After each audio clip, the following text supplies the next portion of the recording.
Hello everybody, Godzilla here, and today I have the next video in my series of figure reviews, Godzilla figures, which brings us to the Bandai Creation's Godzilla GMK, or Godzilla Mothra King Ghidorah, Giant Monsters, All Out Attack.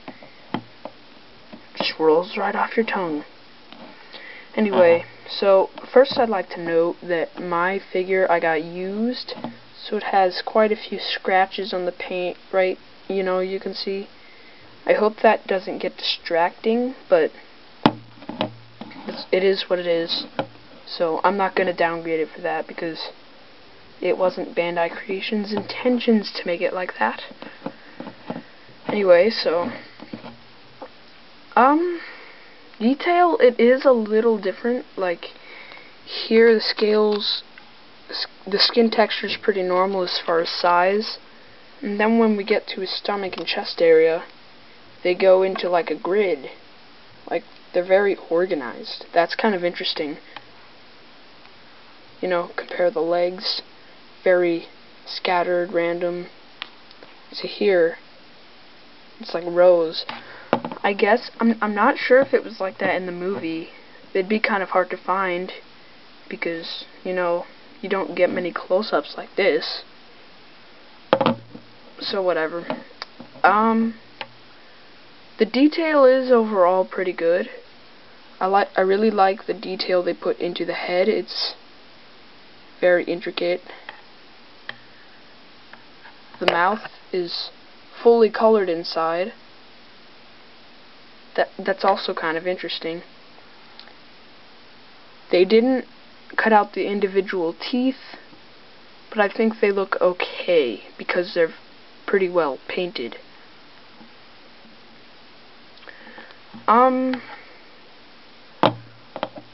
He has very white spines and claws.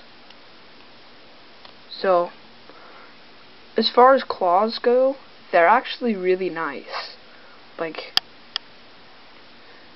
I'm not sure if the camera can pick it up, but like down here on his toe claws, they're like little marks in them. I can't explain it. Hopefully the camera can see this, but if not, you'll just have to see a review with a better camera that was used. But they're like these little marks etched in, gives it a more realistic texture, and I like that. His eyes are very, they're white, there's no pupil. That's how it was in the movie, so that gets points for movie accuracy. Although the spines are not movie accurate. I really don't exactly remember what they were in the movie. I haven't seen it for a while, but I know they didn't look like that.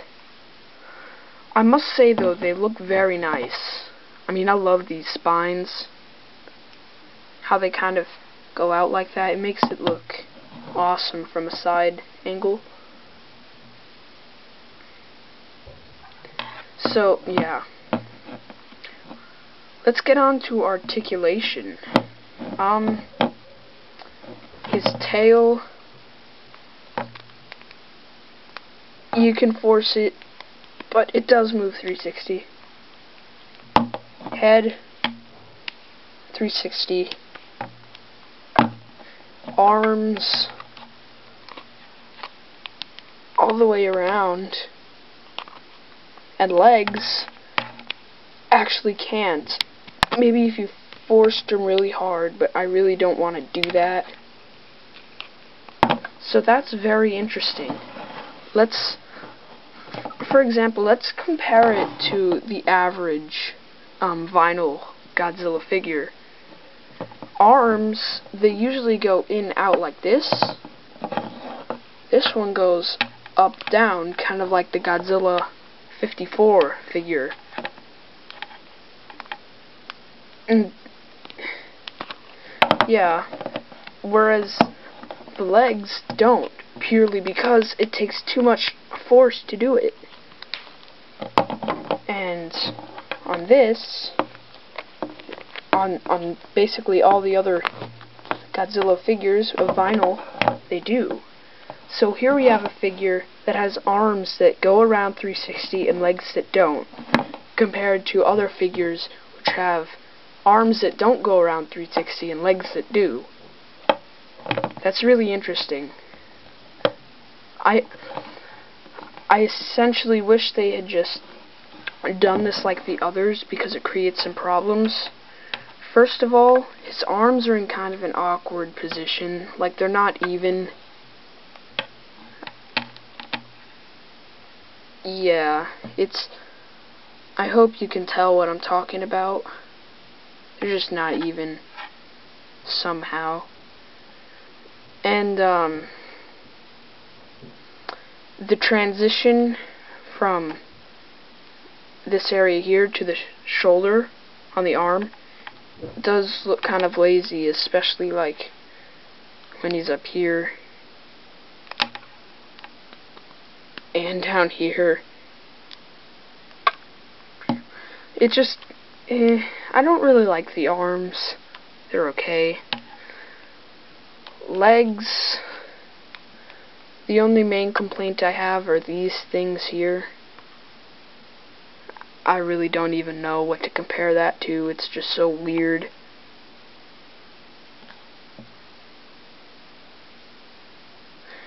Yeah. So, another thing I forgot to mention when talking about detail is here on the outer layer of spines, they didn't cut out the areas in between the spines, which was lazy on their part. Like here we have Bandai Godzilla, that's obviously cut out. You can see shadows and detail in there. This, it's just like a sheet of plastic cut out on the outsides, did all the detail and stuff, and then etched little things in there. Couldn't they have just taken it out? Whatever. It's just gonna lose points for that. Also, the same problem we had on this figure with the neck transition, oops, is somewhat there on this. You can see a little shadow in there. It's a little flat here.